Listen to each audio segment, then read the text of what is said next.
Hi, I'm Tebroc. Welcome to the channel. Today we're going to be looking at the V3 video capture card from Fifine. We're going to see what features it has and see if it's worth your money. So stick around. So in the box you'll find the video capture card, a USB cable, that's USB-C to USB-A, and a user's manual. So for the main application that I use this for is to capture my gameplay and also to stream to YouTube from my PS5. So what I'm doing is, of course, running the USB cable to the PC so that I get the video signal into OBS, and I am running the HDMI cable from the PS5 into the HDMI in. So that will get the video signal into the PC, and then your HDMI out is going to go to your monitor so that you can continue to play unaffected. And then this button right here is the button that you'd press to change your LEDs on the top.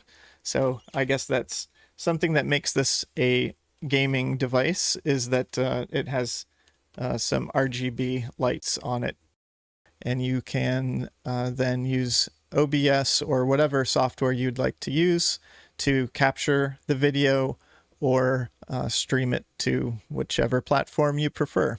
Keep in mind, Fifine does not include any software at all, which for me is fine. I like using OBS.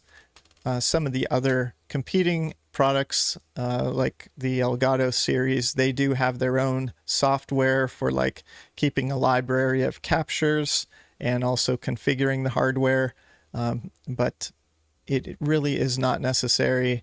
And if it helps to keep the price down, I'm all for it. I don't really need more installation on my PC. So for any of you Mac users, this is also compatible with your Mac. I have an M1 MacBook Pro and it worked flawlessly. I'm also using OBS on that as well, but generally I'm using a PC for capture and streaming.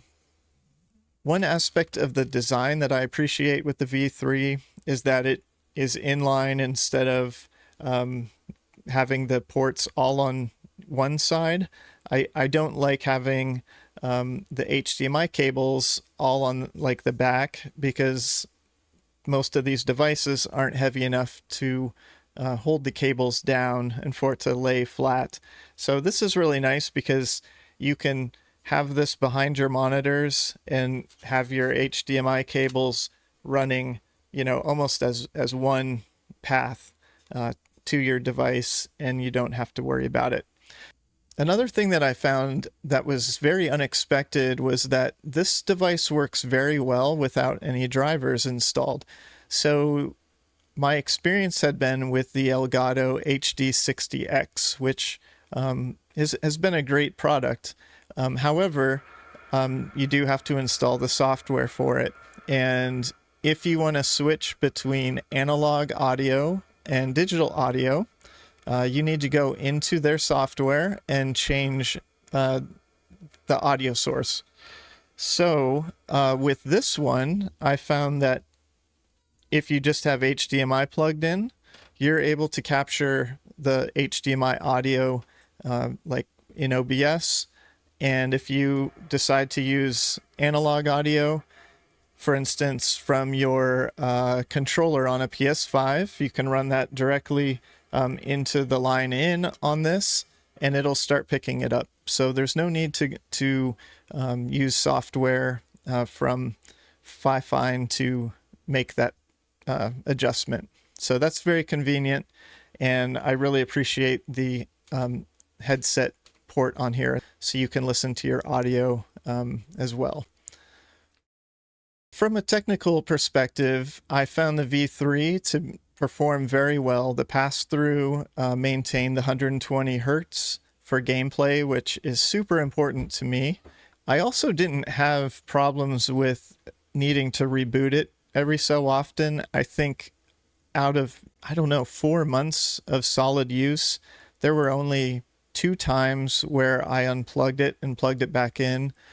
because it wasn't passing video anymore. I have noticed that the video quality on the capture, not the pass-through, but the capture in OBS, there is a slight lack of information in the video. So there's just a little bit less detail. But when I started actually capturing gameplay and then editing it, I could notice it, especially on like the names of players, like as you see who was eliminated and some of that information. Those fonts weren't quite as readable, and so I started just doing some comparisons and zooming in, and that's where that became evident. However, the price is so much cheaper, and I've used a lot of the very cheap HDMI capture devices that you can find on Amazon. I've got a few different ones, and they're pretty terrible. So they definitely don't have the same capabilities, especially for gaming. Yeah, I think that this is a product that, if you're even just looking for a video source, again, for like a camera, or you're a gamer, this is definitely something to start off with for sure. And I think you're going to be very happy with it for the cost, and you can invest that money into something else down the road. But as a stopgap solution, this is great. And yeah, I recommend it. So hope this helped you. If you have any questions, leave them in the comments, and I'd be glad to help you out. All right. Have a good one. Peace.